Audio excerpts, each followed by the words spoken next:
Hello and welcome to A Bettor Morning, presented by Rival Fantasy. I'm Heather Klein. Rival Fantasy is the all-in-one fantasy sports platform. Let's welcome today's panel. Host of Her Story in the Making, Britt's Fantasy Blitz, and co-host of Lightning Round, Britt Flynn. Award-winning host, the fantasy exec, Corey Parson. Head of content of Fantasy Alarm and award-winning host on SiriusXM Fantasy Sports Radio, Howard Bender. Welcome, everyone. How's your morning going so far? Good morning. How's everybody doing? I'm just a nobody. Oh my goodness! Everybody feels Corey now. What's the matter? Everything is fine. I'm just teasing. Everything is fine. I'm glad you get up on the wrong side of the bed this morning. No, actually, I didn't. Do you need a hug, Corey? No, I've already talked to Kennedy though, so she was awake this morning, or maybe she hasn't been to sleep yet. I'm worried about that. Parental issues, man. Now I gotta go double check if that vasectomy appointment is ready. Yeah. Jeez Louise. Yeah. We have started the morning off fantastically, I tell you. All right, let's get it going. Is it deja vu? Justin Verlander is back in Houston. The reigning AL Cy Young Award winner rejoins his former team where he had huge success. The Astros also received cash for outfield prospects Drew Gilbert and Ryan Clifford. Verlander struggled to start the season but has posted a 1.49 ERA over his past 7 starts. Does the return of their ace give them a fighting chance to win back-to-back World Series? Britt, you're up first. Yeah, I think that it absolutely does. And Verlander has to believe that it does too, to go back there, right? He had a no trade clause in his contract, and he actively chose Houston over LA, who was making very aggressive moves to go get him.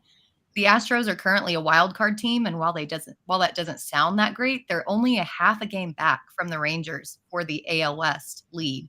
And the way Verlander's been playing lately, I really don't think that there's any way that they don't surpass them. The odds to win the division are now at -130, and the World Series odds have jumped from +850 to +700 in 15 hours.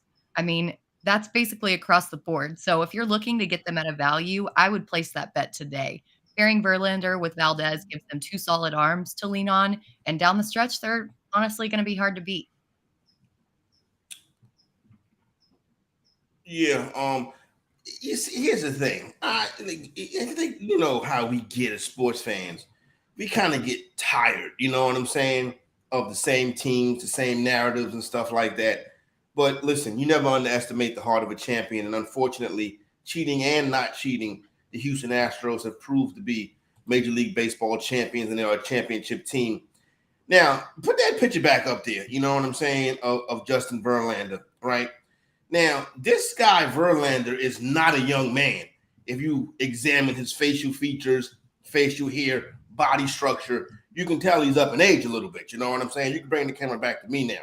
With that being said, I still think it's enough to put the Astros over the top, despite this gentleman being the same age as me. Put that camera on Corey again. Look at how handsome that guy stop is. His Howard. I'm just Look at that. Look at that face, man. I'm just Come on. Come on, Howard. Go ahead. He's so handsome. He's so handsome. Stop it. I absolutely hate this deal for everybody else in baseball because Verlander back to the Astros does move the needle for them tremendously. I mean, listen, the Mets were just like a little way station, so you could make a little extra cash, go enjoy the Big Apple. Maybe Kate Upton's got, a couple of deals going on in New York or something like that. But now it's back to business and bring it to the Astros. We've heard the odds already. I still have my money on the Texas Rangers, but this definitely makes it a lot more difficult for teams in the American League because we've started to see things kind of level off. The Rays have pulled back. The AL East is not the AL East that we thought it would be. So, yeah, I think this makes it very, very tough for everybody else in the American League. And you could probably sprinkle some money on the Astros and see what happens for this playoff run. Yeah, and their odds, I think, are at plus 350 to win the AL pennant. I mean, they're the odds-on favorites across the board. This trade just completely shattered everybody else's hopes and dreams. I know that you're It still on didn't the shatter. Rangers. It I didn't know that shatter.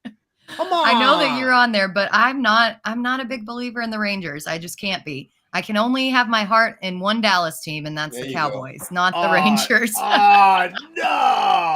I agree. We didn't just go there. We didn't just hit in that direction. Hit my Actually, Cowboy with counter, guys. The Texas Cowboys, Rangers, Mavericks, Rangers. the Texas Rangers lineup 1 through 6 was stout throughout the entire season. Yes, Corey Seager is banged up right now, but he's going to be back in a week or so. They've got great momentum. The key for the Rangers all year has been their offense, and that the 1 through 6 has been fantastic. Josh Young, Jonah Heim at the end of that, at the middle to the bottom of that order, that it didn't even matter what 7, 8, and 9 were doing because 1 through 6 was so powerful. Now they add a big lefty in Jordan Montgomery. They add themselves Max Scherzer, who, listen, whatever you want to say about Max Scherzer, I will put my money on a gamer like him with an attitude like his in the playoffs as a solid, number one ace on that roster. It's like plus 130 to win the division for the Texas Rangers. I've already dropped on plus 1,000 to win the World Series for them once they started making these trade deadline moves. Come on, Texas, please. You're like, please. I think that having that 1-2 punch of Verlander and Valdez back to back, I think that's such a good starting rotation. And their bullpen hasn't been that bad either. So I wonder how much it's going to counteract the offensive firepower of the Rangers. I know I'm destroying your entire morning, Howard. Right. Right. Can we all just stare at Corey and make ourselves feel better? All right, Howard, can we move on, please? Next question, next topic, please. Heather, get back in here. Can we just raise a glass to both Corey and Britt for, agreeing on something about the Cowboys? This is a huge stride. I think we need to, mark this down as a historic moment in Bettor Morning. No, I'm waiting for the meteor to come and plays out. Yeah, even a blind squirrel finds a nut once in a while, I guess. Agreed. Right, let's talk about like college sports or something like that and get these two banging heads against each other. Right. Exactly. I thought this might be a spicy topic. Colorado announced they are leaving the Pac-12 and moving to the Big 12 in 2024. USC and UCLA are also leaving the Pac-12 and joining the Big 10 the same year. Rumors are that Arizona and possibly other schools will also leave for the Big 12, and there is also talk about Oregon and Washington becoming new members of the Big 10. Will the Pac-12 be able to survive with the departure of Colorado, USC, UCLA, and potentially Washington, Oregon, and Arizona? Corey, you are up first. Yeah, this is going to be troubling for the Pac-12. To be 100% honest with you, they've lost 2 of their power schools. They've lost Deion Sanders. If I'm Arizona, I look at my basketball program and I say, I'm going to go join the Big 12 with Kansas as well. You can leave Washington and Utah there. I think Oregon is up in the air. The problem is they're going to this Apple TV streaming deal. It ain't going to work.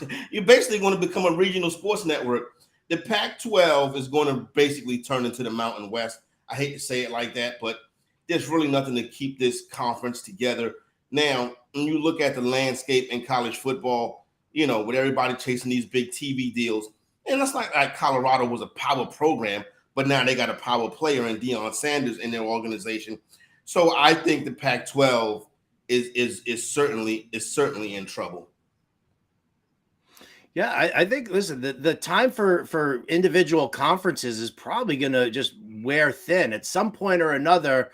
Everybody's going to absorb everybody else, and we're going to have 6 big conferences, and that's it. Everybody's going to end up with multiple divisions like the SEC does. It's about the money. It's all it is. It's 100% about the money. I had a hard time when the University of Miami joined the Big East. I was like, I don't even understand what's going on here. There's nothing regional about it. It's all about bigger school programs, bigger boosters, a lot more money, try to attract the athletes, try to attract the bigger TV deals. So, yeah, I mean, listen, I think the Pac-12 will find a way to survive, but maybe it's, absorbing like the Mountain West Conference or something like that, to merge and to kind of make it happen that way. But yeah, it's a shame, man. I used to love the Rose Bowl as the Pac-12 versus the Big Ten championship, but oh well. Yeah, it's kind of hard to have that when half of the teams are going to the Big Ten, right? And I say half is an exaggeration, but no, I think the Pac-12 is toast. If Washington and Oregon were staying feasibly, they could add a team or two and just reform into like a West Coast conference, but they're going to have trouble fielding two divisions with the number of teams that they have. This conference realignment really doesn't make much sense. And honestly, I hate it for the fans. Think about how hard it's going to be for the fans to travel all the way across country to see some of their favorite teams play. And also think about the schools, how they're going to travel. Washington and Oregon are going to be traveling to Maryland at some point to play games. I mean, what's the point of conferences? It makes zero sense. It's harder on the student athletes who are there, lest we forget, to actually get an education. And they're going to travel cross country by bus. I mean, it's so stupid. It is a money grab, and I really hate it. And then you talk about if Arizona does join the Big 12, that means they got to go to Morgantown. And you mentioned UCLA and USC having to cross every other year, having to come all the way across the country to College Park. And how did Maryland get in the Big Ten anyway? The most egregious thing was the death of the Big East as far as the basketball school, but obviously football is king. But the thing that people need to pay attention to is Florida State. And if Florida State decides to leave the ACC, that could be a seismic shift where you could also see Clemson and what's the other football school, Miami, leave the ACC as well. And if I'm the ACC at this point, I go holler at those old Big East schools and try to form a power basketball conference. But Florida State is the key piece right now. Where is Florida State looking to go? I guess I haven't seen that. SEC? The Big Ten or the SEC. Okay. Yeah, it's just nothing makes sense geographically anymore. And I think that it's very hard on the kids, which, again, ultimately they're there to get an education. A lot of these teams do travel by bus. And to hire air charter, it's upwards of $500,000 for one football season to get everybody back and forth. I mean, these smaller all the Washington boosters have that money in their sock. They're like, here you go. But I seen the bus for Georgia State up here a couple weeks ago, and I'm like, well, why would Georgia State be here? And I guess they had to play Claflin in golf. And I'm like, wow, they traveled 5 hours by bus for golf? That's crazy. You know what I'm saying? That's wild. Yeah, absolutely. And you think about getting back and forth to class, especially with Washington and Oregon traveling all the way to Maryland. That's like a 2-day trip, round trip at bare minimum.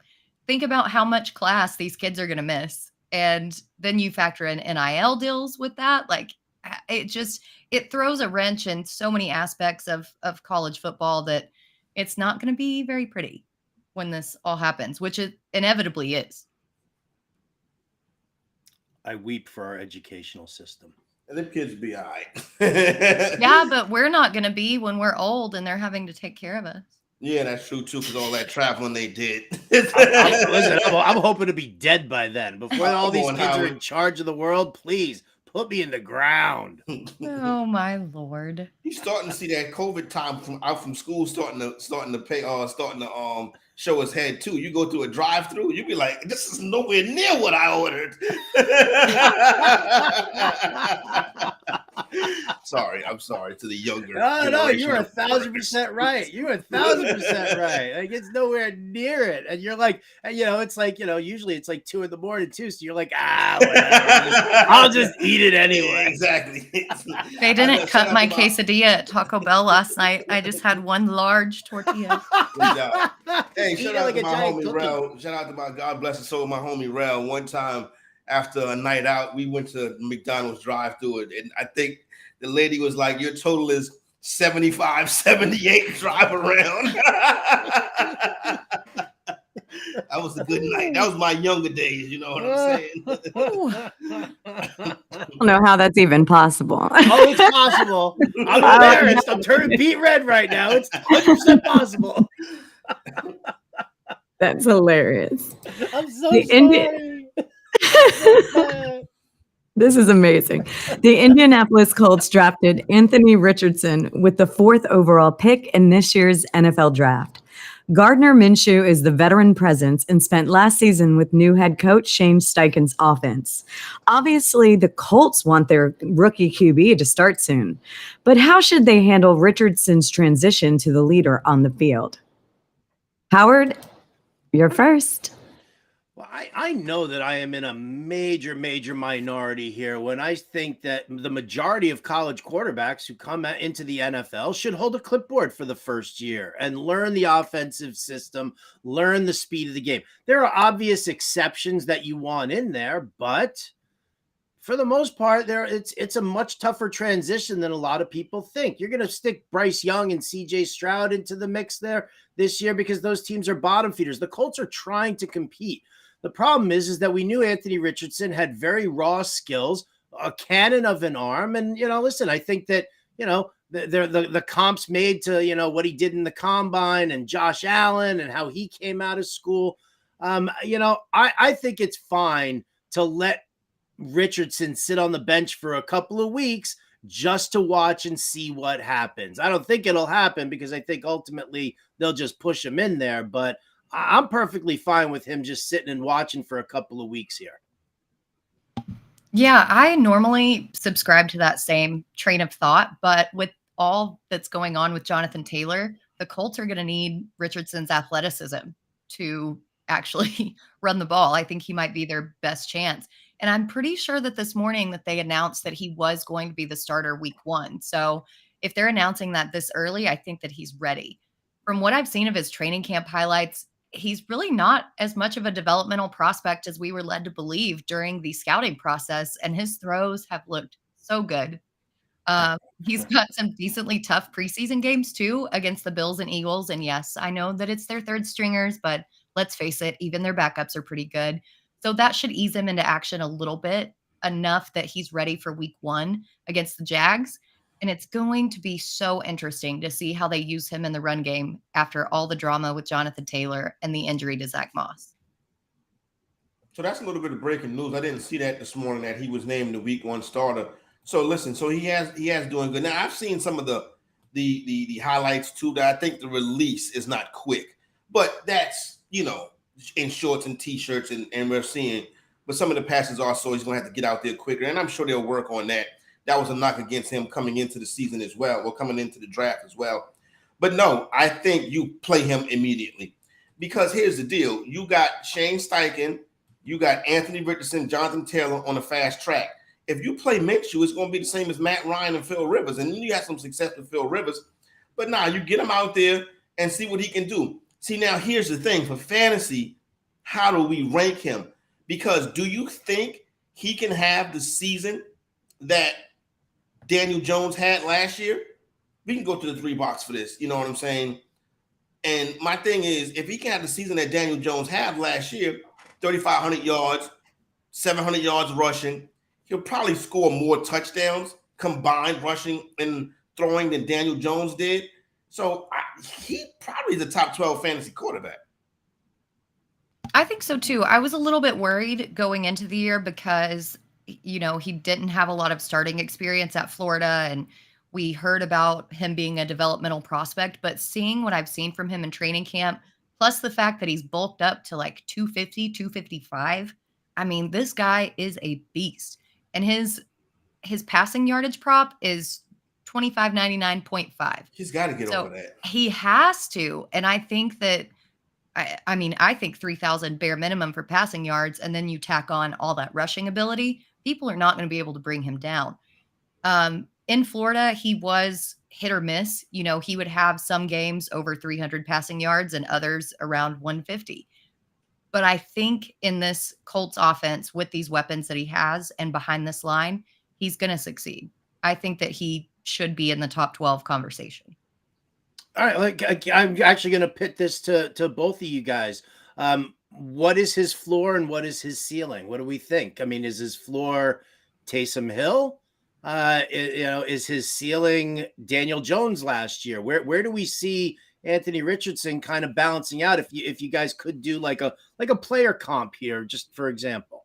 I think Daniel Jones with more touchdowns is probably a good start because Daniel Jones can run that rock too. You know what I'm saying? And I think did Daniel Jones combine for just over 20 touchdowns last year? Mm-hmm. I think if Richardson can combine for over 30, then I think I like that. I don't know. What do you think, Britt? I don't do projections. Yeah, I normally try to stay away from those. It makes my brain hurt because I overthink everything. But I think Daniel Jones might be his floor. And then we could see a ceiling of possibly last year's Justin Fields with his rushing ability. You know, he doesn't have to pass that much with what he's got on the ground game. And it all really depends. Everything hinges on what they do with Jonathan Taylor. If Jonathan Taylor ends up getting traded, which apparently several teams have inquired and made very serious trade offers about him, whatever happens in that running room, that is the linchpin of Richardson's ceiling versus floor. See, I was thinking I think Taylor and Richardson is a package deal. Like you want them out there together. And you would hope, you know what I'm saying? Like I understand Jim Irsay is with all the drama. He don't care.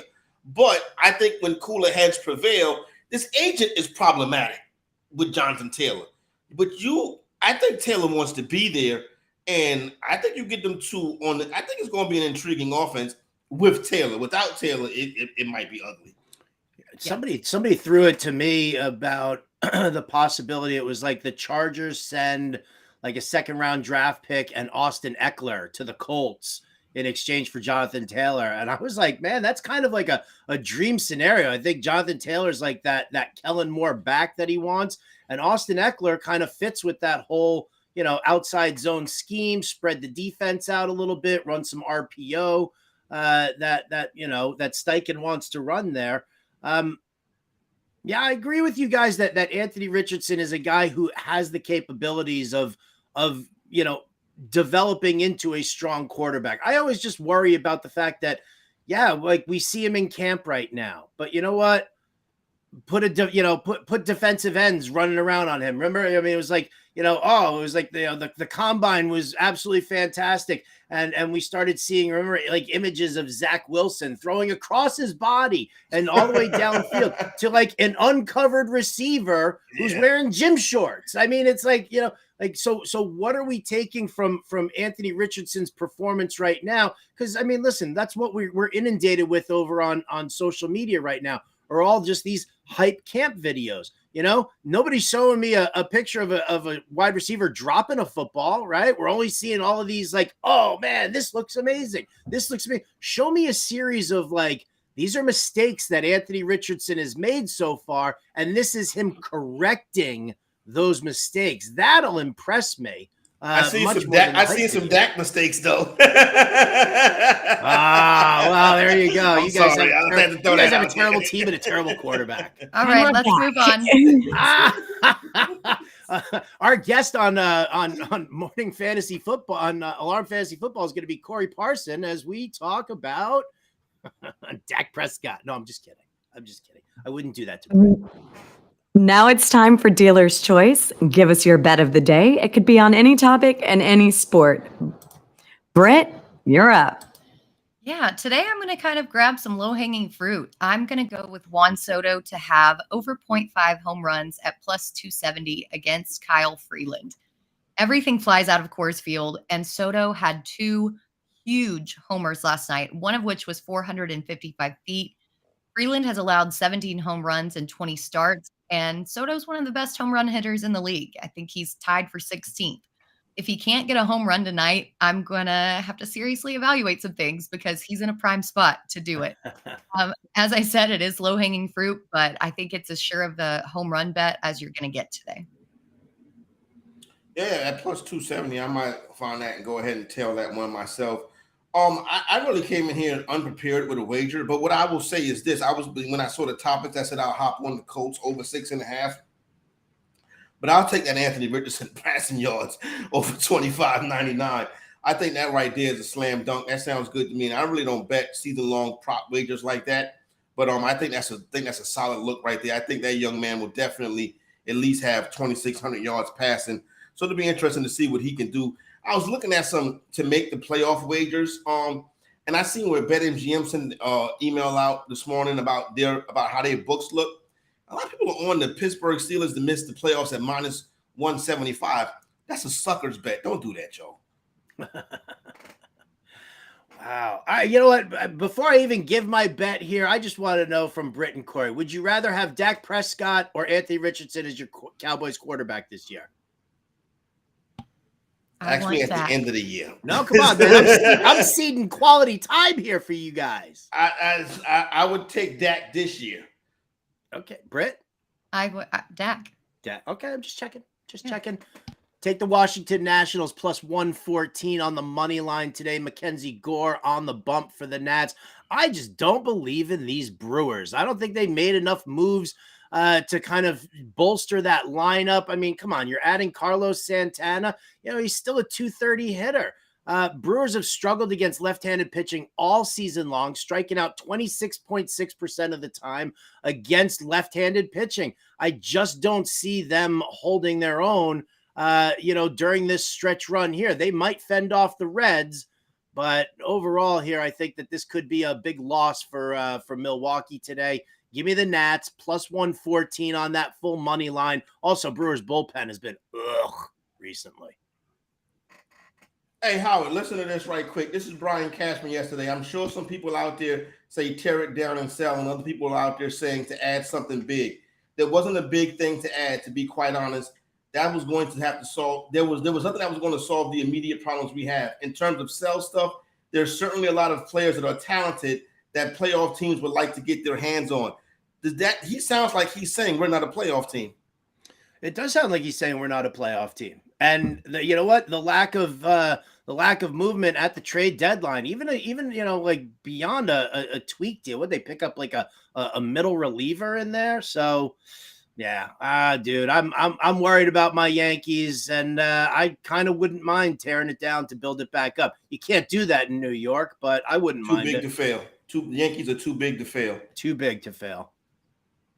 Yeah, they should be in the SEC conference. The Alabama Yankees.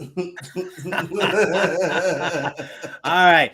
One thing I do want to just chime in here before we get on out of here, folks, the Fantasy Alarm NFL cheat sheet. Go buy it. FantasyAlarm.com/cheat sheet. You know, it's everything that you need for your draft day. You don't want to be sitting there shuffling through papers and stuff like that. Trust me. Rankings, draft grid, everything you could possibly want. FantasyAlarm.com/cheat sheet. I love sneaking that in. Thank you, Howard. That was today's edition of A Bettor Morning. Thank you to Corey, Britt, and Howard. Make sure you check out Quick Out Fantasy Football with John and Pemba and our very own Howard Bender. Have a great day, everyone, and thank you for